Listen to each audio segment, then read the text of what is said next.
Čau, te Katrīna, un šis ir mūsu vietējais biohackers Māris. Un šodienas epizodē raidījumā Labāks tu dienas mikrodeva parunāsim par to, kas ir piedošana sev un citiem. Māri, vai var iepazīstināt mūsu viesi? Jā, šodien mēs aicinājām studijā mentoru Hildegardi Graumani.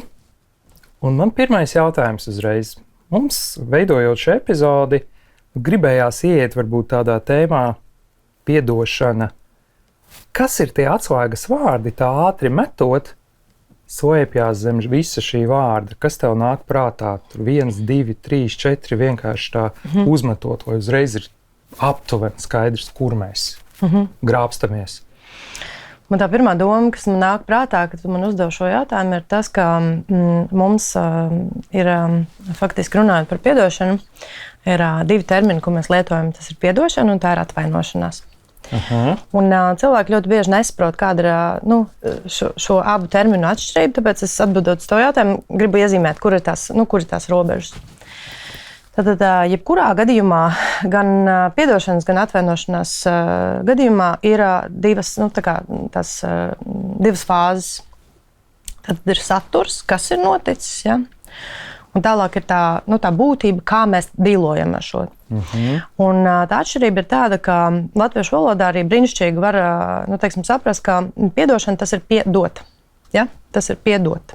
Piedot citam, piedot sev. Un piedošanas gadījumā tas pilnīgi viennozīmīgi ir iekšējs process. Protams, ka tur var piedalīties arī 2 cilvēki, kas piedod viens otram, skaidrs. Bet primāri piedošana ir iekšējs process. Turklāt atvainošanās ir atvaina. Tas nozīmē to, ka caur atvainošanos es palūdzu tev atvainot to, ko es esmu tev nodarījusi, to vainu. Un tad tā atšķirība ir tāda, ka atvainošanās procesā noteikti ir 2 cilvēki, tu nevari atvainot sevi. Tu nevari sevi atbrīvot no savas vainas. Tas ir, piemēram, es tev uzkāpju uz kājas, un es tev saku, atvaino mani par to nodarījumu, ko es tev izdarīju. Savukārt tajā gadījumā, kad es tev esmu uzkāpus uz kājas un aizgājusi tālāk un nemaz neesmu redzējusi to, ka es tev esmu to vainu nodarījusi, tad tu piedošanas procesu veic pats sevi, un tu man piedod to, ko es tev esmu nodarījusi pati, tu neapzinoties. Jā, tad šajā tēmā un vēl tajā, kas ir apkārt, mēs šodien ieskatīsimies dziļāk, varbūt no kāda augstāka skatījuma, varbūt precīzi dziļāk. Tad ar to arī šodien turpināsim, jā? Jā, es domāju, lieksim taisno iekšā un sāksim ar tādu kā spēli Fakts vai mīts. Vispašprotami piedāvāju apgalvojumu, jūs manā izsacināt, vai tas ir fakts vai tomēr mīts. Tātad, piedot nozīmē aizmirst. Mīts, es teiktu. Mīts, jā. Stipri cilvēki nekad nepiedod. Galīgi mīts. Aizvainojumu turēšana sevī var ietekmēt tavu garīgo un emocionālo labsajūtu. Tas ir fakts. Fakts, jā. Piedošana sev ir tikpat svarīga kā piedošana citiem. Es teiktu, ka pat svarīgāk nekā piedošana. Bet tas ir fakts, jā. Okay. Atlaist pārmetumu pret kādu nozīmē būt mīkstam. Mīts. Kādam piedot nenozīmē, ka tev jāturpina attiecības ar personu, kas tev nodarījis pāri. Jā, fakts. Jā. Piedošana vienmēr ir ātrs un viegls ceļš. Nē, mīts. Mīts, jā. Dusmu un aizvainojumu turēšana sevī padara tevi stiprāku.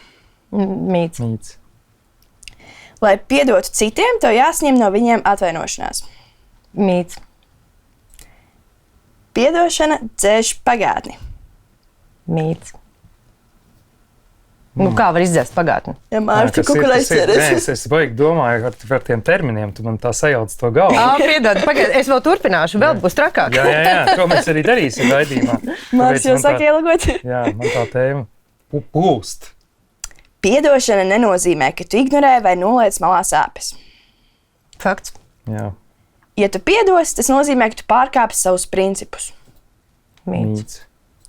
Un pēdējais, piedošana ir labākā dāvana sev. Fakts. Jā. Super, es domāju ar šo. Es arī vēlos iesākt pirmo jautājumu. Kāpēc tad ir tik svarīgi piedot citiem, piedot sev? Kas notiek mūsu iekšējā pasaulē, kad mēs piedodam? Un kas notiek, kad mēs nepiedodam? Kāpēc vispār mums ir vajadzīga piedošana? Un to var salīdzināt, ka tad, lai vispār mūsos rastos vēlme kādam piedot vai vajadzība kādam piedot, pirmkārt ir jānotiek pāridarījumam. Un kas ir pāridarījums? Pāridarījums var būt gan fizisks, gan emocionāls, tam nav nekādas nozīmes. Tad tas ir tas fakts, kas ir noticis, kas mūsos ir, principā, es tā varu teikt, satricinājis mūsu komforta zonu, laikam tā var teikt. Ja? Un, ko nozīmē pāridarījums? Tas nozīmē, ka mums ir nodarījis kāds pāri. Tas nozīmē vairāk nekā mēs saprotam, kāda būtu normālība vai, teiksim, kāda ir mūsu izpratne par to, kā vajadzētu lietām notikt. Un šeit nav pat pie tā pāridarījuma, turpat nav vajadzīgs konkrēts objekts. Piemēram, mums var arī pāri nodarīt, nezinu, valdība, vīrus, ja? Arī tas ir pāridarījums.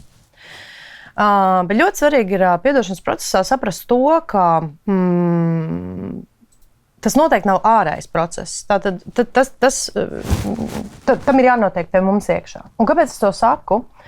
Tāpēc, ka tad, kad notiek pāridarījums, lielāks vai mazāks, tās stadijas, kam mēs ejam emocionāli cauri, lai nonāktu līdz tai piedošanai, tur ir tādas vairākas stadijas. Un skaidrs ir tas, ka, kā vienmēr saka, ir nepieciešams laiks, un tā patiešām ir taisnība, kad, piemēram, tu man esi nodarījis pāri, tad tā pirmā cilvēciskā teiksim, tā sajūta ir tev atdarīt ar to pašu, atriepties. Un tas ir pilnīgi normāli, jo tā pirmā doma ir tāda, tu man nodarīji pāri, un es gribu tev nodarīt tikpat pāri, lai tu jūties tikpat sūdīgi, cik es jūtos šajā situācijā. Es tev precizēšu, piemēram, jautājumu. Vai mums šobrīd sabiedrībā tie pāri darījumi ir daudz, un mēs saskaramies ar viņiem katru dienu, katru mirkli? Viņu ir daudz, jā? Viņu ir ļoti daudz, jā. Vai mums, kā, pieaugušiem jauniešiem, ir vispār tā prasme piedot? Kā tu vērtētu? Zini, kā ar to piedošanu, tā ir lieta, kas ir jātrenē. Es uzskatu, ka tas ir tieši tāpatās kā valoda, kuru tu nepraktizē ikdienā, tu aizvien vairāk aiziet no tā projām. Ja tu trenē piedošanas tehnikas, jau sākot ar mazām lietām un maziem pāridarījumiem, tad faktiski tu sevi vari jau vēst uz to lielāku lietu, ar kuru iespējams ir tādi pāridarījumi, kuriem mēs gadiem gatavojamies, lai piedotu. Piemēram, ir tīpaši tas ir saistīts ar mūsu vecāku attiecībām. Ja? Un, protams, ka zināmā mērā mēs kā cilvēki gribam ticēt, ka mums ir brīvība, vai ne? Un mēs esam brīvi arī nepiedot. Arī tas ir variants. Un arī tā cilvēki dzīvo. Kas notiek tajā procesā, ja tu nepiedod ilgus gadus? Jā. Kas notiek cilvēkā? Kas par procesiem? Jā. Redzi, es absolūti esmu psihosomātikas piekritējs. Ja? Un es vienmēr domāju arī par cilvēku ar slimībām, ar kurām cilvēki sastopās. Tā izskaitā ar garīgās veselības slimībām. Ka tas iet konsekvencē ar to, ko mēs pieredzam tajā savā emociju pasaulē. Ja? Jo nenoliedzam mūsu emocionālā iekšējā pasaule ir daudz svarīgāk par to, kas notiek ārā. Un faktiski ir tā, kāpēc es arī teicu, ka tā brīvība ir diezgan nosacīta, tāpēc, ka mēs dzīvojam likumsakrību pasaulē, vai ne? Tas tā kā fizikā un matemātikā brīvības nepastāv, tāpēc, ka tur ir likums un tur ir un tad. Un faktiski tie cēloņi un sekas, viņi nosaka arī to, kā mēs jūtamies gan emocionāli, gan arī fiziski. Un tā nepiedošana ir faktiski tāda ļoti vienkārši salīdzināma lieta. Piemēram, man tur bērnībā kāds nodarīja pāri tur, ja? Un es pa dzīvēju kā cilvēks, un man ir čemodāns ar savu pieredzi. Tajā čemodānā ir mana pieredze. Tur ir dažādas pakas, tur ir labas pieredzes, tur ir sliktas pieredzes. Man ir tas pāridarījums, un tā ir tā mana pieredze. Un es viņu ielieku tajā čemodānā. Un tagad es eju pa dzīvi tālāk, un man ir vēl viens pāridarījums, ko es ielieku tajā čemodānā. Un tad visa rezultātā es nokļūstu kaut kādā noteiktā vecumā. Citi to sauc par 40 gadnieku krīzi, kas ir tāds klasisks, vai ne, ka tu esi tik nokrāvies ar tiem saviem čemodāniem, ka tu vienkārši tālāk netiec. Un tad tev ir divas izvēles. Vai saprast, kā to čemodānu atstāt, vai vismaz atvērt un daļu izkraut ārā. vai tev ir arī iespēja ar tiem pašiem čemodiem turpināt to darīt un nesaprast, kāpēc, piemēram, tevi bremzē kaut kāda, tev nenotiek kaut kāda attīstība, tu nevari sasniegt kaut kādus savus mērķus un tā tālāk. Tāpēc, ka tas, ar ko ir aizņemts savs prāts, tā ir tava pagātne, kas ir tie čemodāni, kuros ir tās nepiedotās un neatlaistās lietas, jo piedošana būtībā ir kas? Piedošana ir atlaišana. Ja? Tie ir praktiski sinonīmi. Ja? Un arī nepiedodot, tā ir tā izvēle, tā arī turpināt dzīvot. Bet ja mēs gribam domāt par to, ka mēs esam savas dzīves noteicēji un mums ir pieder tā brīvība izvēlēties, tad droši vien, ka būtu jāpadomā, ko es daru nepareizi.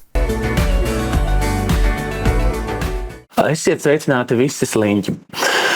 Šis uzdevums būs tieši priekš tevis, bet, kā izrādās, katrā no mums mīt mazliet šis sliņķis, un tas ir tas, kas mums virza vispār šo progresu uz priekšu. Man ir ļoti svarīgi arī neko nedarīt. Tas ir viens no svarīgākajiem uzdevumiem, tad nekā nedarīšanas diena, vai pidžamas diena, vai kas.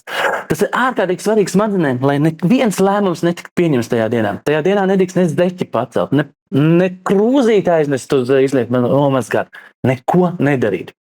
Ļoti vienkāršs uzdevums, bet izrādās ļoti daudziem to grūti izdarīt. Nes kā būs tev?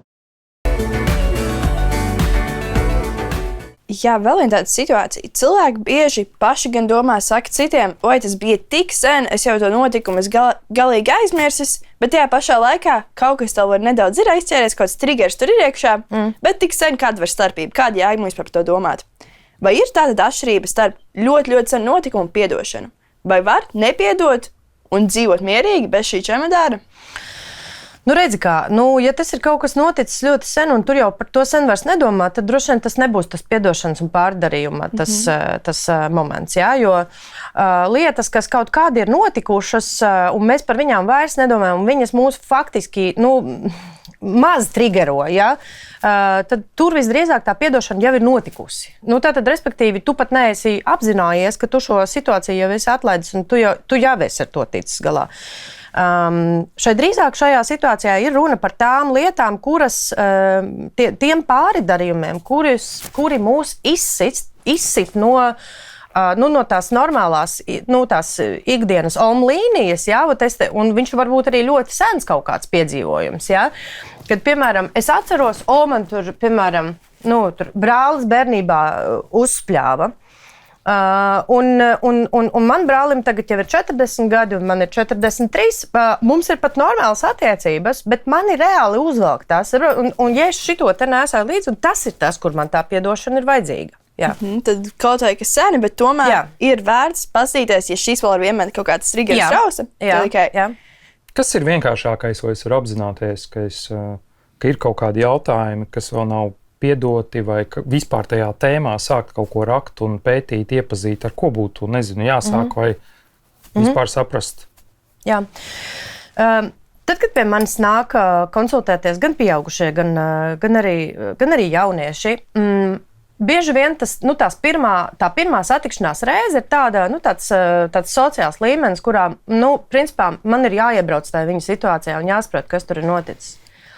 Bet laikam man ir tāda superspēja, ka es jau sāku es atšķiru, kas ir svaigs, kas ir nebūtisks un ka tam ir kaut kāda asna iespējams iepriekš. Tad, lūk, praktiski pirmais, ar ko var sākt, kad saprast, ka tev ir kaut kam jāpiedod, tev ir jāskatās uz šīs dienas grūtībām. Kas ir tas, kas tev šķiet grūti? Kāpēc tev neizveidojās attiecības? Vai, piemēram, kāpēc tev triggero būt daudz cilvēku, piemēram, sabiedrībā vai ne? Vai, teiksim, kāpēc tu pārdzīvo filmās par kaut kādām lietām? Un tās lielākoties, piemēram, ir pat arī tādi pāridarījumi, kurus mēs pat fiziski neatceramies. Bet mēs zinām, ka mēs skatāmies, teiksim, šo filmu vai, šo reklāmu, ja? Un kaut kas tur baigi man uzrunā, ja? Un tur iespējams ir kaut kāda tāda dziļa sāpe, kuru mēs pat neatceramies, ja? Bet tas kaut ko nozīmē. Un tas ir tas brīdis, kad tevi kaut kas kaitina vai kaut kas besī citos cilvēkos vai besī pašam sevī, tad tas ir tas brīdis, kad tev ir jāsāk domāt par to, kas ir tas, kas man ir nodarīts pāri vai ko es esmu nodarījusi pāri pati sev. Tas arī ir iespējams. Un tad ir jāsāk domāt par to, ko lai es ar to daru. Ir tas princips let it go, angliski palaist. Jā. Piedošana, palaišana, kā viņas kaut kā miedarbojas. Jā, tas ir kolosāls teiciens, tāpēc, kad arī mēs pie mītiem un faktiem runājām par to, ka Tagad neprasiet man uzvārdu, šitā ir reāli man vājā lieta. Tātad vājo pazīme ir nespēja piedot, spēcīgo pazīme ir spēja piedot, savukārt gudro pazīme ir ignorēt. Un tas ir par to let it go, kad tu saproti, ka tu tā kā izvērtē, vai šis pāridarījums tiešām tev nozīmēja tik daudz, lai tu ar viņu staigātu gadiem uz priekšu, vai tu saproti, piemēram, kāpēc šis cilvēks rīkojās tā vai savādāk, saproti, ka tas varbūt tās nav pat par tevi personīgi, un tu viņu let it go, jo tu beigās ar šo saproti, ka tur nav vispār vajadzīga tev piedošana. Ja? Jā, viens ir, ka piedošana ir sev vai citiem cilvēkiem vai būtnēm, kas var runāt, bet otrs, mēs varam būt arī dusmīgi un turēt šo iekšējo dusmu uz kādu notikumu vai kādu situāciju vai pat kādu objektu, kaut ko, kas nokrits ne tajā laikā. Sazin, kas, bet kā cilvēkam rīkoties, ka viņš saprot, ka tā lieta, uz ko viņam ir dusma, pat nemāk atbildēt viņam? Ir tādi, protams, gadījumi, kad tu sastopies ar pāridarījumu, kurā nav pretī tas objekts. Ja? Tad tā ir sistēma vai tas ir kaut kāds karš Ukrainā, piemēram. Ja? Un ar to, protams, ir diezgan grūti, tāpēc, ka mēs kā cilvēki esam pieraduši meklēt vainīgo. Ja? Un tad, ja priekšā ir kaut kas ir lielāks par mūsu to sapratni, tad šeit patiesībā, kas ir vēl ļoti būtisks aspekts, pārdarījums vienmēr ir pagātne, pagātnes formā. Un tad ir tāds kolosāls aspekts, ko es lasīju, piedošana, ir atteikšanās no cerībām uz labāku pagātni. Un, ko tas nozīmē? Tas izklausās diezgan sarežģīti. Ja? Tad ar piedošanu mēs atsakamies cerēt, ka pienāks nākotnē tāda situācija, kad šis pāridarījums manā pagātnē tiks izlabots tā, lai viņš vairs nebūtu pāridarījums man, kad es ieiešu atpakaļ tajā savā komforta zonā. Ja? Un te ir ļoti būtisks aspekts, kad tajā brīdī, kad mēs piedodam arī sistēmai, arī karam, mēs pieņemam to, ka jā, tas ir ar mani noticis, un tas bija briesmīgi, kas notika ar mani. Taču piedošana nenozīmē šī cilvēka pēc sistēmas rīcības, teiksim, attaisnošanu. Nē. Piedošana arī nenozīmē to, ka mēs tagad atkal būsim draugi un veidosim attiecības, piemēram, ar to manu brāli, ārprāts Reinholds, piedod. Viņš nav man nekāds bļāvs, ir so godu vārds, nezinu, kāpēc viņš vienās prātā. Man ir kolosāls brālis. Tātad, kā situācijā ar to brāli, kurš man ir uzspļāvis bērnībā, ja, tas nenozīmē, ka es piedodot viņam, ka mums atkal ģimenē viss būs kārtībā. Nav tā, ka piedošana nozīmē kaut kādas maģiskās atslēgas, kuras tagad mūs vedīs uz laimīgu dzīvi. Nē, tas tā nav. Bet tā ir atteikšanās no cerībām, ka kāds vai kaut kas salabos to manu sadragāto pagātni, to manu iedragāto psihi, ja, cik man ļoti, ļoti sāpēja. Es pieņemu tās sāpes sevi un es saprotu, tā ir mana realitāte, kurā es dzīvoju, un tā ir mana pieredze, kurai pateicoties, es pirmkārt nekad tā nedarīšu citiem, vai arī darīšu apzināti, zinot, ka tas strādā. Ja? Tas strādā. Un otrkārt, es esmu mierā ar sevi, un tas kalpos man kā jau vēl viena biezāka āda, man turpinot, iet tālāk dzīvē. Šodien es gribu pievērst tavu uzmanību plaukstu veselībai. Pie manis nāk ļoti daudz cilvēki ar problēmām plaukstos, tāpēc, ka mēs ikdienā konstanti vai ar datorstādēm, ar pelītēm, mēs darām mazas sīkas kustības telefonā, mazas klaviatūriņas, un līdz ar to mūsu visu plaukstu muskuļi saspringst vairāk nekā tam vajadzētu būt. Šī slodze atstāja lieku problēmu mums gan plaukstos, gan alkoņlocītās. Tāpēc īsumā gribu parādīt, kā tu pats to vari sev palīdzēt ikdienā un atrisināt. Vislabāk palīdz plaukstu muskuļu masāžs šādā gadījumā. Ir 3 galvenie punkti, kas ir jāspiež un jātur līdz sāpe mazinās, lai mazinātos plaukstās sāpe. Viens no galvenajiem punktiem ir īkšķi, tieši šeit, kur mēs turam saspiest starp rādītāju pirkstu un starp īkšķi vidu, spiežam kopā, kniebjam un gaidam līdz atlaiž. Ja? Otrs no punktiem ir tieši no elkoņa uz leju. Arī šeit ir ar pirkstiem jāsameklē sāpīgākā vieta, jāizspiež tā, ka sāp un jātur līdz atlaiž. Un tad pēdējais mums ir iekšpusē elkonim tieši kur veidojās šī vieta, mīkstā daļa, te stiprinās muskulis, šeit mēs spiežam iekšā. Ja nesāp, nav jātur tikai jāspiež, ja sāp. Meklējam visur pa šo rajonu, kur sāp, ja sāp, turam. Noturot šos punktus, tu mazināsi slodzi un mazinās sāpes. Plaukslocītavām varēs darīt lietas, kas patīk vairāk ikdienā sev, lai plaukslocītavu tā netraucētu. Ja es saku vārdus, es tev piedodu, un pēc nedēļas es izdaru to pašu un saku atkal, es tev piedodu, vai atvaino, vai kaut kas tāds, tur, kad es saku, es tā negribēju, es tev piedodu. Kā mēs varam zināt, ka tu tiešām 100% man piedod? Ir kaut kādi, nezinu, kritēriji, sajūtas, jo mēs tādā fejkā sabiedrībā dzīvojam, jāsaka, ka tie vārdi iet pa labi, pa kreisi, es te atvaino, piedod, iesitu tev, tev tur nezinu, kaut ko pateicu. Sorry, jā. Zini kā, mums patiešām ir tāda, bet es domāju, ka tas ir laikmets, kurā mēs dzīvojam, kad nav īsti dziļuma un ļoti aizvien retāk cilvēki mēdz vispār lietās iedziļināties. Ja? Ar ko es gribu teikt, kad man liekas, ka tas ir kaut kā evolucionējis pēdējos 100 gadu laikā, vai varbūt 50 ar internetu ienākšanu vai kaut kā tam līdzīgi, ka mums ir šausmīgi liels informācijas apjoms, un tāpēc mēs esam kaut kā jau pieraduši to informāciju tvert tādā seklā, bet tādā milzīgā laukā. Ja? Mums ir maz tēmas, kurās mēs ielaižamies ritīgi iekšā. Un ar to piedošanu tur ir tā, ka ir jau tas verbālais līmenis, vai ne? Bet kā mēs zinām, ka tas pilnīgi neko nenozīmē. Un tas, ka tu man saki, tur regulāri tur rausties, vai tur svārkiem vai kaut kā, un saki, hei, piedod, tas tie ir tikai vārdi, tas neko nenozīmē. Ar to īsto piedošanu ir tā, ka ja es, piemēram, tev esmu aizdevusi 100 eiro, pieņemsim, ja? Tas ir tavs parāds pret mani. Un tu man sāc tur visādīgi muļķot, tu man tur neatdod to naudu solītajā laikā, tu tur aizbrauc uz citu valsti un tādā veidā. Tie divi varianti, ko es ar to parādu varu darīt. Tad es viņu varu vilkt līdzi savā grāmatvedības bilancē un katru gadu atzīmēt, ka tu man esi parādā tos 100 eiro. Ja? Vai vienā brīdī es varu to parādu vienkārši izdzēst, pat nepasakot tev. Bet nākamreiz, kad tu atnāks pie manis un prasīsi 100 eiro, es teikšu, vecīt, sorry, es tev šo palaidu, ja? Un mēs te esam kviti.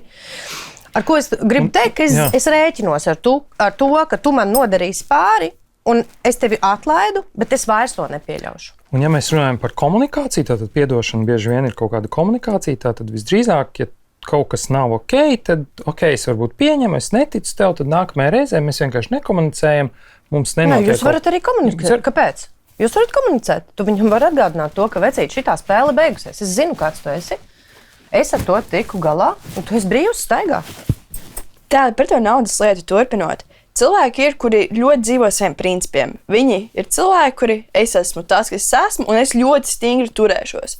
Un viņi saprot, ka viņi grib piedot, viņi saprot, kas ir nepieciešams, bet viņiem šīs divas balsis, viens ir tas, kas turēšos pie savas lietas, un es būšu stingrs, un otrs tas, ka loģiski man vajadzētu piedot, kaut kādā veidā cīnās. Kā tu palīdzētu tādam cilvēkam, kurš tik ļoti gūst savu pašapziņu no saviem principiem, tikt tomēr pāri un saprast, ka man būs vieglāk, ja es atlaidīšu?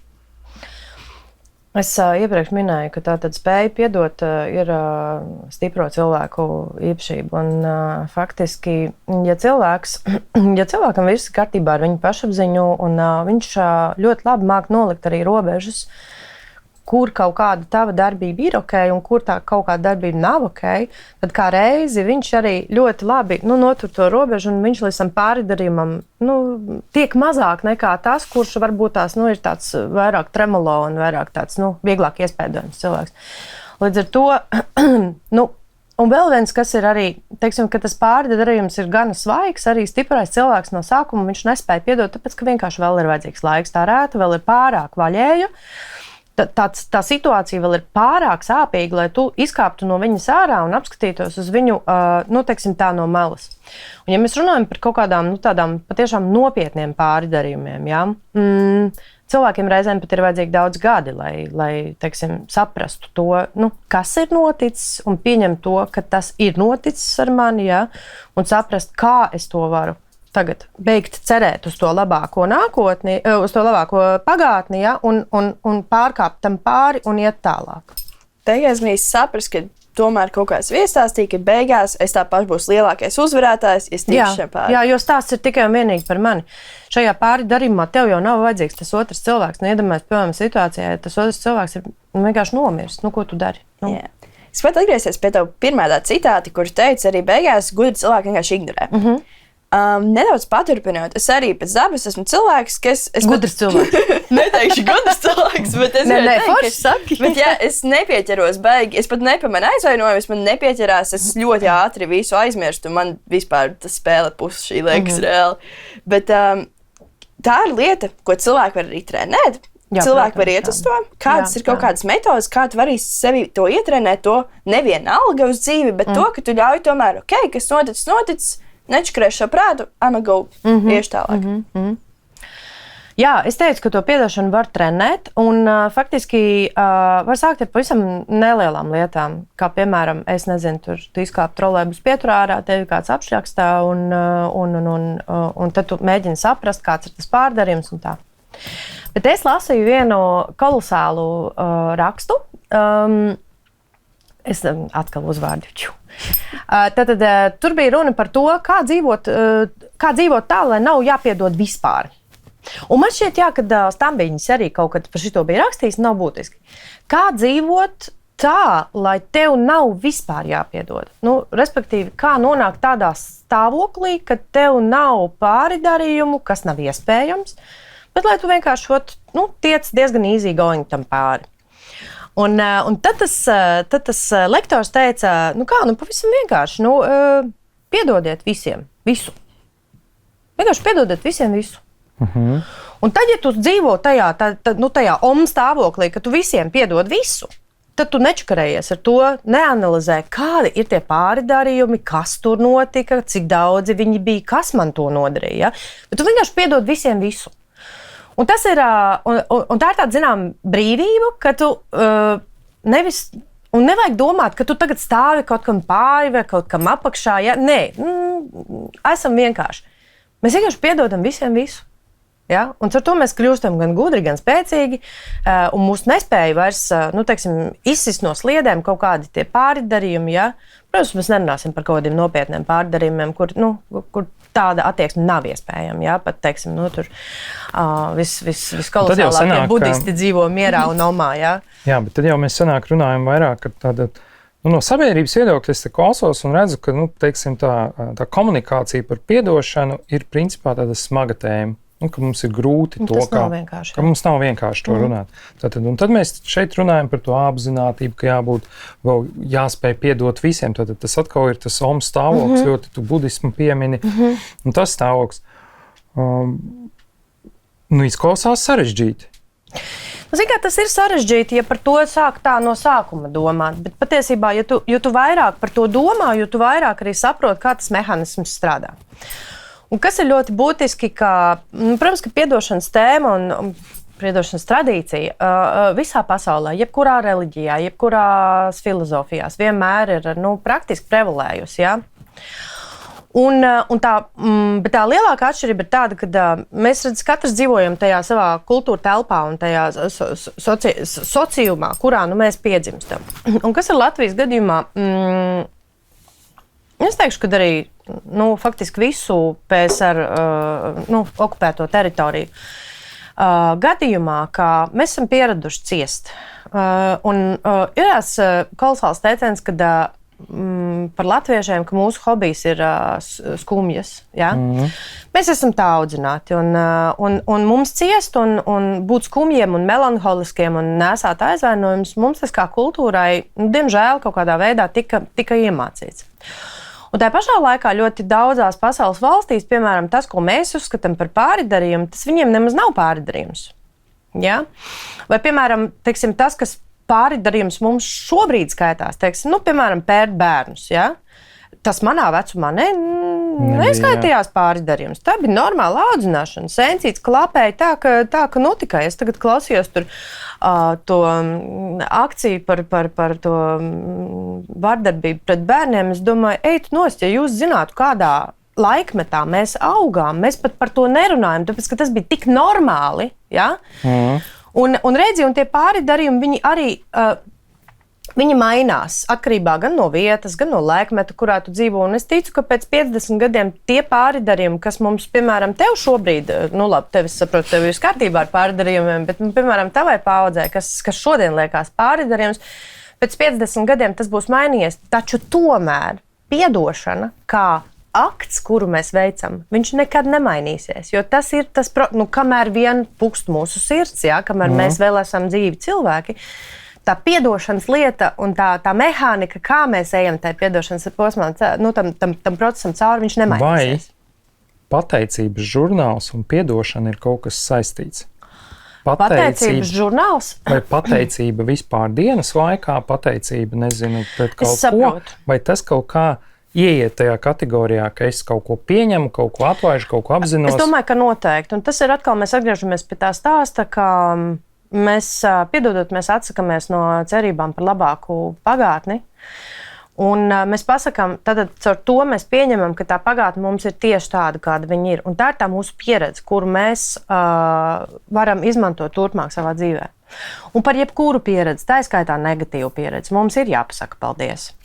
Protams, ka mums nav jāiet klāt savam pāridarītājam un jāsaka, hei, paldies, ka tu man nodarīji pāri. Taču mums šis fakts noteikti kaut ko māca. Un par to mums, protams, ir jāpasaka paldies. Jā. Starp citu, vēlreiz atgriežoties pie tā fakta, ka es viens pats apzinoties varu principā ļoti daudz ko sevī sakārtot. Jā. Kaut arī mini, ka man nevajag otru cilvēku, Jā. nezinu, otru objektu vai kaut ko, kas ar kaut ko man kaut kas tur triggerēja.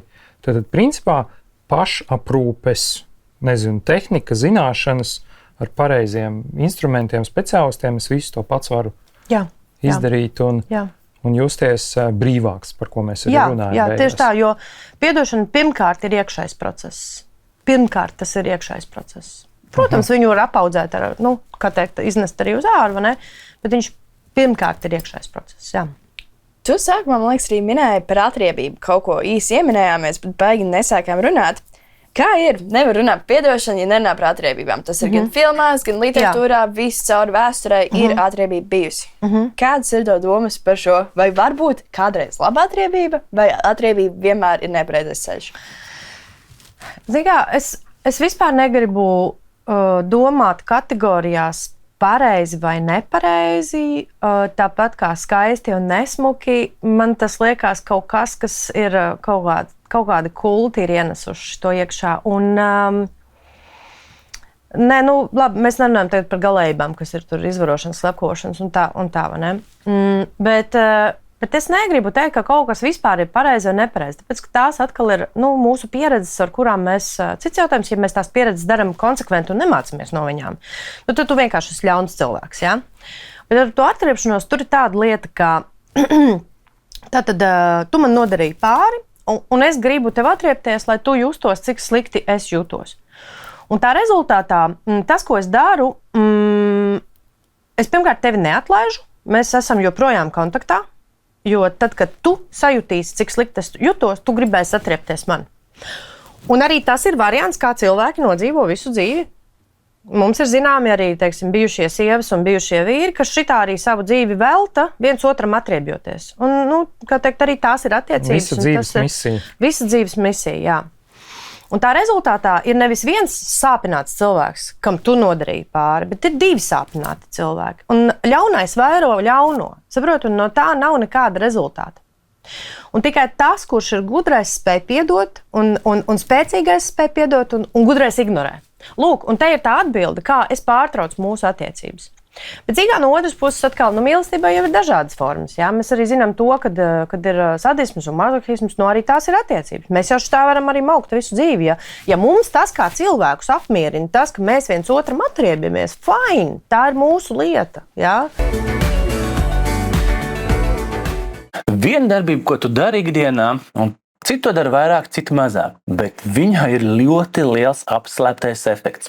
Un tā ir runāšana. Bet šajā gadījumā runāt mums vajadzēs verbalizēt savas domas vai tas, kas mums ienāk prātā. Uzdevums ļoti vienkārši.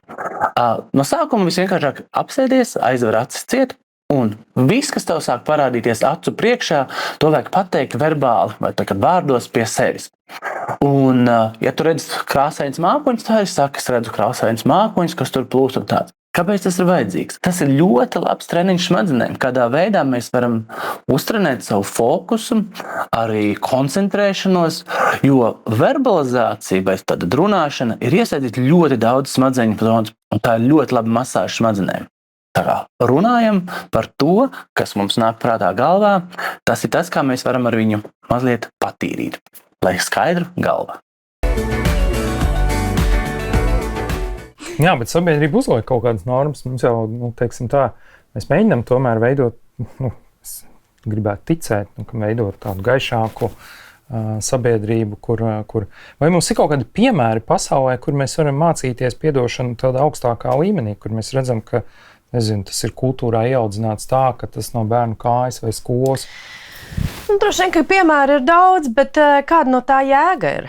Saproti, tas, ka tu noskaties filmu, tas nedara tevi par, kaut kā par, tas nemaina tevi kā cilvēku. Tu uz to paskaties kā uz to piemēru, tu redz, super, bet lai tu patiesi nonāktu līdz tam procesam, kas, kad labais vairo labo un kāpēc man tas ir, vai ne? Es domāju, ka filmu skatīšanās un kaut kāda piemēra skatīšanās ir laba tehnika, kā tuvoties tam, tā kā saprast, ko man, bet tas gala rezultāts vienalga būs jāveic man, un tur ir jābūt lēmumam, kas ir, tad respektīvi tā piedošana sākās tajā brīdī, kad es pieņemu lēmumu, ka es to darīšu. Es vēl pat nezinu, kā es to panākšu, bet tas lēmums ir, kad es to darīšu tagad. Jā. Paliekam pie tā kā. Nu. Es iedomājos, vai piedošana būtu fiziska praksa, kuras mežā izkliedzos. Ar nodomu piedot. Jā, un starp citu, es tieši gatavojoties šai sarunai, es arī apskatījos. Tagad ir, es gan vairāk, ar pieaugušajiem es strādāju ar atkarībām un līdzatkarību problēmu, un es esmu pieradusi pie dažādu soļu, tām tehnikām, kā tikt galā ar atkarībām un līdzatkarībām. Un es paskatījos īstenībā, vai nav arī piedošana, un ir tehnikas, kā soli pa solim, un ir vairākas tās tehnikas. Tur faktiski droši vien tad internets ir labākais draugs, kādā veidā to var izdarīt.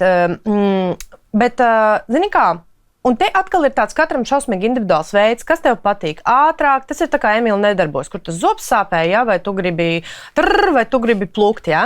Lūk, un tas ir baigi individuāli. Es ieteiktu, droši vien internetā apskatīties, kādas ir tās mehāniskās, tās tehnikas, un tas iespējams pievedinās tevi arī. Tas ir tā kā smieklu jogā. Ja tu neproti smieties, tu vari to tehniski iemācīties, lai dabūtu ārā no sevis šo lietu. Ja? Es domāju, ka tas ir diezgan līdzīgi. Tas ir vienkārši jādara. Bet sākās viss ar lēmumu, ja? Ka tu gribi to darīt. Jā, es domāju, ka tur viennozīmīgi ir tas nodoms un lēmums, un ka tur kaut kādam tam apziņas momentam jābūt.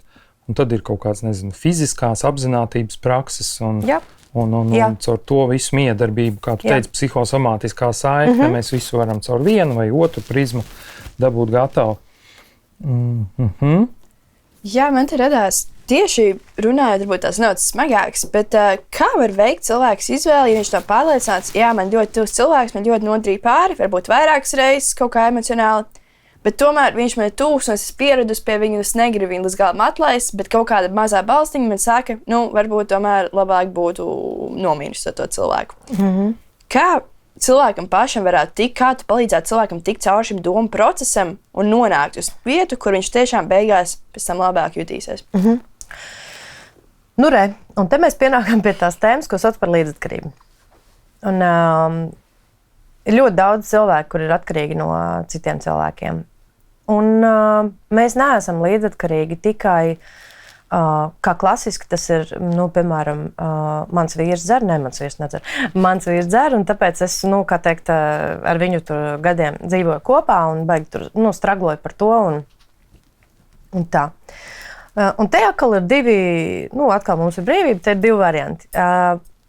Tu vari turpināt šādi arī dzīvot, un tā arī cilvēki dzīvo tiešām daudzus gadus, ņem kredītus, dzemdē bērnus un tā. Bet te ir tā kā tā otrs jautājums. Ja tev tomēr kaut kas nešķiet līdz galam pareizi, tad kas ir tas, ar ko es daru? Un līdzatkarība no cilvēkiem nav tikai vīrs un sieva, vai, piemēram, mamma un es, jā. Mēs varam būt līdzatkarīgi arī no saviem bērniem, piemēram, cik daudz mammas nespēja puišus palaist projām. Un dažādas tādas, es atkal negribu teikt pareizas vai nepareizas lietas, bet lietas, ar kurām mēs mokāmies. Un līdzatkarībā arī tas atlaišanas moments ir šausmīgi svarīgs, cik tu esi gatavs šim cilvēkam piedot un viņu palaist. Un, protams, ka ir arī situācijas, kurās, piemēram, ja tu vēl no sava vīra vari aiziet projām, tad no sava bērna tu nevari aiziet projām. Un tad, protams, ir mazliet jāpieinteresējās, kas ir līdzatkarība un kā viņu pārtraukt apstākļos, kuros jums nav iespējas vienam no otra aiziet projām. Un arī tas ir iespējams, un tas ir robežu jautājums. Jā, mēs atkal nāk prātā par tiem stiprajiem un gudrajiem, protams, cilvēkiem. Bet sadarbība, pašam analizējot, varbūt, vai prasme ir ceļš, es nepiedodu, ir ceļš, es piedodu, vai man kaut kā savā apziņā varbūt ir jāpamodelē tās situācijas, jāpareflektē. Es eju šo ceļu, es piedodu, es eju šo ceļu, es nepiedodu, mēģinu padzīvot ar to domu, sajust, apstāties, skatīties, kas notiek. Vai tur tāds izpētes ceļš, mēs runājam varbūt arī par jauniešu kaut kādu pieredzi, viņi tur kaut ko darīs, kaut ko nedarīs, bet tieši paņemt varbūt pareflektēt modeļus, varbūt, vai var arī paspēlēties ar to smago tēmu šādā veidā? Jā, noteikti. Un tas, principā, ir pat viens no tiem posmiem, kā mēs vispār no pāri darījumu un vēlmes atriepties. Tas ir viens no tiem posmiem, kā mēs aizējam līdz tam faktam, kad es pieņemu lēmumu, kad es piedodu. Un faktiski tā lielākā baile arī cilvēkos, kad viņi meklē to, ko man darīt, piedot, nepiedot, ir tas, kas notiks ar mani, kad es piedošu? Kas notiks, kad es atlaidīšu? Mēs aizējam uz to rezultātu, ka es to esmu. Kas būs tālāk? Es piedošu. Viņš tagad dzīvos laimīgi nost, un es viņam būšu piedevusi, ja? Redz, man droši vien tad atbilde ir tāda, ka man droši vien ir drusku vieglāk par to runāt, tāpēc, ka es ticu, ka dzīvē viss ir taisnīgi, ir līdzsvarā. Un, respektīvi, tu nevari darīt ļaunas lietas un gaidīt, ka tev būs laba dzīve. Un, ja tu kādam esi nodarījis pāri, vai es kādam esmu nodarījusi pāri, tad ne jau tas otrs cilvēks, kurš man caur piedošanu ir mani atlaidis, mani tagad kaut kā sodīs vai kaut kā tam līdzīgi. Bet es taču noraušos par to ļipu agri vai vēlu. Tu nevari darīt ļaunas lietas un gaidīt, ka tev būs brīnišķīga dzīve. Tas tā nestrādā. Dzīvē ir līdzsvars. Tā. Tev man vēl tāds pēdējais jautājums. Man liekas, jau minējām, bet par victim lomu, ja cilvēki, kuriem patīk, kuri ir pieraduši gandrīz kā visu laiku, ka viņiem ir tie aizvainojumi tik daudz, ir viņi visu pasauli ir viņus apvainojusi. Nabadzīgi sēž, viņi izbauda kaut kādā ziņā to, ka viņi sēž un ka citi var viņus mierināt. Šādās situācijās, kas ir, ja cilvēks sevi ir pieķēris vai kāds apkārtējs, vai varbūt, ja tev pat pašam dzīvē ir kāds cilvēks, ka tu jūti, viņš visu laiku spēlē vainīgo, visu laiku nabadzīgs ir. Kā var palīdzēt šiem cilvēkiem no tā izkāpt, vai arī ir cilvēki, kas vienkārši tādi paliek? Nevar. Tā atbilde ir tāda, ka nevar. Tāpēc, ka upuris un varmāka ir medaļas divas puses. Un tik daudz, cik tu esi upuris, tik daudz tu esi arī varmāka attiecībā pret tiem saviem to fanu pulku, kurš tevi glābi tajā brīdī, kad tu esi tajā upura lomā. Un faktiski ir tā, ka tu nevari palīdzēt cilvēkam, kurš negrib tavu palīdzību, kurš nav jautājis tavu palīdzību. Tā ir diezgan klasiskā lieta, ar ko es sastopos arī savā privātu praksē, ka man zvana mamma un saka, hei, klausies, man ir jaunietis un viņam vajag palīdzību. Es saku, fine, dod man telefonu numuru, lai viņš man piezvana. Un te ir tas, ka varbūt man šķiet, ka ar to manu bērnu kaut kas nav labi, ja? Bet tas ir, un tā ir vienīgi mana problēma, ja man tā liekas. Tu nevari palīdzēt tam cilvēkam, kurš šobrīd atrodas akūtā upura varmākas stāvoklī. Viņa ego ir uzaudzis tik milzīgs, ka viņam pasaule viss ir koncentrējusies tikai ap viņu. Ja? Tu nevari viņam palīdzēt. Un tad atkal ir kolosāls medikaments laiks. Un faktiski, ja tu man jautātu, ko tad ar to upuri darīt, ja viņš ir mans draugs, tad es ieteiktu tev vienkārši uz pāris mēnešiem paņemt attiecībās pauzi ar viņu, lai viņš pats salaiza savas rētas un savas sāpītes, un tic man, viņš tiks galā ar to. Un tad, kad tu viņam būs vajadzīgi, viņš tev piezvanīs. Man liekas, ļoti precīzi, ļoti trāpīgi. Un es domāju, tagad, lai bišķiņi pacelt morāli, varbūt šajā studijā un parunāt par kaut ko netik nopietnu, pasapņosim. Precīzāk pasapņosim, kā izsīsies piedošana, dusmas, dusmu turēšana, viss, par ko mēs esam runājuši skaisti, bet kāds izsīsies pēc kādiem 70 gadiem. Kāda bilde jums uzbrāz acī? Kas ir kaut kādas crazy lietas, nezinu, tehnoloģijas attīstās, pasaule mainās, viss kaut kas notiek? Kas varētu būt, kā iztīsies? Ir kaut kādas lietas, kas jau iešaujās? Jā, zinu, kas ir. Tātad es pavisam nesen atklāju, kas ir ChatGPT. Un es patiešām ļoti tā mērķtiecīgi eju cauri, kas tas ir un kam to var izmantot. Un es domāju, ka mākslīgais intelekts mums noteikti palīdzēs kādreiz tikt ar šīm atvērtām pašām tehnikām galā un pietiek tikai ierakstīt jautājumu. Viņš jau tev iedod, tev follow the steps, un viņš tev visu iedod. Taču tomēr, ko es gribu pieminēt, ka es klausījos vienu podcastu, tur inženieri bija runāja par to, vai tas mākslīgais intelekts, vai tā mašīna, vai robots, vienalga, kā mēs to saucam, kurā brīdī viņš sāks apdraudēt mūs kā civilizāciju, un tā skaitā tur bija arī tas bija arī kontekstā ar jautājumu par jauno dzimuma terminoloģiju, ja, kad un tas viens zinātnieks teica, ka viņi arī ir domājuši par to, kas atšķir mašīnu no cilvēka.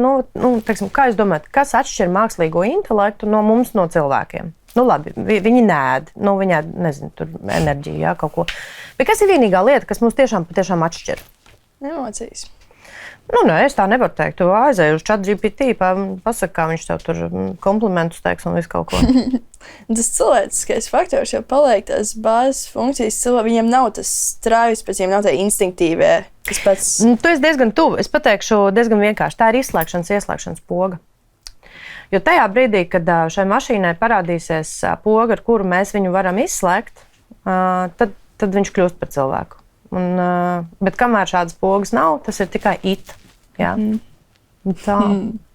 Tā kā, es domāju, ka tam būs kaut kāda, pēc 60 gadiem, ja tā poga būs parādījusies, tad tur būs kaut kādas izmaiņas. Bet, zinu, kā es jau esmu pietiekoši veca un konservatīva un tā kā.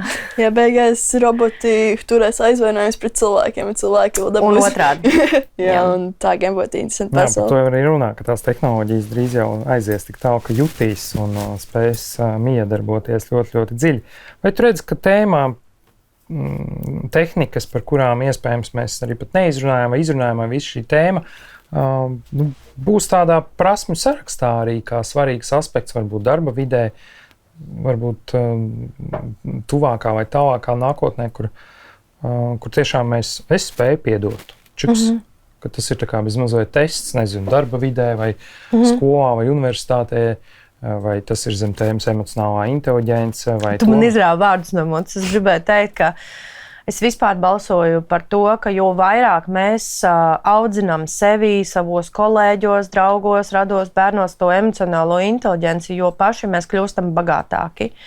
Jo faktiski tas, ko mēs varam arī novērot, tā milzīgā agresija, kas šobrīd notiek gan internetu vidē, gan arī uz ielas jau reāli, faktiski tas liecina par cilvēku vājumu un tādu cilvēku aprobežotību. Bet faktiski tajā brīdī, tad, kad mēs sākam vērt tās mūsu prātā tos plauktus vaļā, jo vairāk mēs esam spējīgi just, saprast, analizēt situācijas, jo arī vairāk mēs spējam būt viens ar otru kopā un mīlēt viens ar otru. Jo faktiski man ir tāda joprojām ticība, ka šī pasaule ir laba un cilvēki ir labi pašos default uzstādījumos. Viņi ir labi. Viņi ir kļuvuši ļauni, tāpēc, ka viņiem nav bijusi laba dzīve. Jā?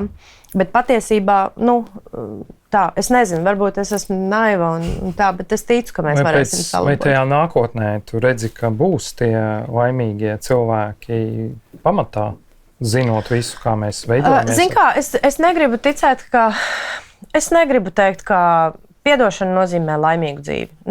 Nē, tas tā nav. Piedošana noteikti atvieglo un tuvina mūs tam, ko mēs gribam saukt par laimīgiem mēs. Bet viena no lietām, kuras gribēju vēl arī pieminēt saistībā ar to laimīgo dzīvi un ar to piedošanu, ir tas, ka, un šeit es tagad negribu runāt par kristietību vai, teiksim, par reliģiju, bet vienkārši tāds piemērs, ja? Atceramies, ka Bībelē Jēzus Kristus sita krustā, un kas bija pēdējais teikums, viens no pēdējiem teikumiem, ko viņš teica saviem apstuļiem, pavadoņiem un visam fanu pulkam, kas tur bija sapulcējies, kur nosodīja tos, kas pieņēma lēmumu, ko Jēzus teica, piedodiet tiem, jo viņi nezina, ko viņi dara. Tad ļoti būtisks aspekts ir tas, un tas ir, kā piemērs, kā mēs varam piedot saviem vecākiem.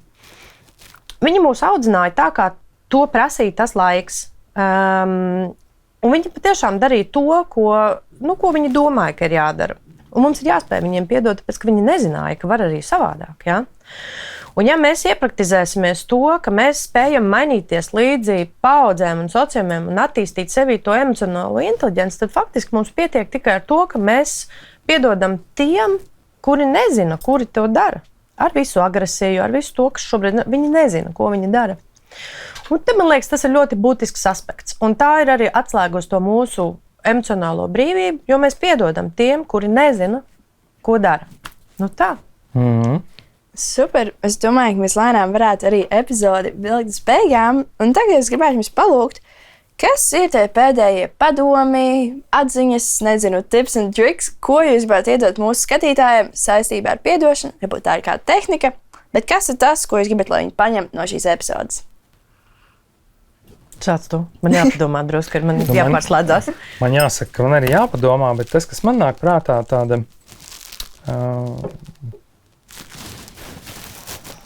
man laikam nāk tā visa apzināšanās un apstāšanās. Tā kā es mācu arī tādas fiziskas prakses un emocionālas prakses sajust konkrēto jautājumu sevī un to psihosomātisko sajūtu, vārdus un iemācīties patiesi pateikt vārdu, es tev piedodu. Jā, es laikam no savas puses iepilnāšu to, ka, kā es minēju, pārdarījums ir pagātne, jebkurā gadījumā, pat tad, ja viņš tikko noticis. Ja? Es ieteiktu nebaidīties, atgriezties tur, cik vienreiz tas ir nepieciešams. Un iziet tai epizodē cauri, lai tu tā kā līdz galam saproti to, cik tas ir nozīmīgi, un vai patiešām tas joprojām ir nozīmīgi. Vai varbūt tas ir jau kaut kas, kas kas tevi vairs neuztrauc. Ja? Nebaidīties no pārdarījuma, no atskatīšanās uz pārdarījumu, izanalizēt viņu un nesteigties. Ja tu nespēji piedot, nesteidzies. Tā tad vēl nav laiks. Bet tic man, vienu dienu tu tur nokļūsi. Jā, no manas puses laikam jau visu būtībā ir pateicis, bet ko es vēl piebilst, ir varbūt tieši jauniešiem tajā posmā, ka tu sāc mēģināt saprast, kas ir tās lietas, kas ir izveidojušas, kas tu esi, un arī apzināties varbūt kaut kādus dusmas, ko tu tur sevī. Mēģināt tomēr tas ir nopietni, bet padarīt to vismaz bišķiņ jautri, uzsvērt to netik nopietni, padarīt to par piedzīvojumu, jo tas, man liekas, ir viens no interesantākajiem piedzīvojumiem, saprast, kāpēc mēs esam tādi, kādi mēs esam, un ko mēs varam ar sevi izdarīt. Es domāju, šiem vārdiem mēs arī varētu šo epizodi noslēgt. Un saku milzīgi paldies mūsu viesai. Paldies tev, Māri. Paldies. Un paldies skatītājiem, ka klausījāties. Un tiekamies tad jau nākamajā epizodē. Čau, čau! Čau, čau!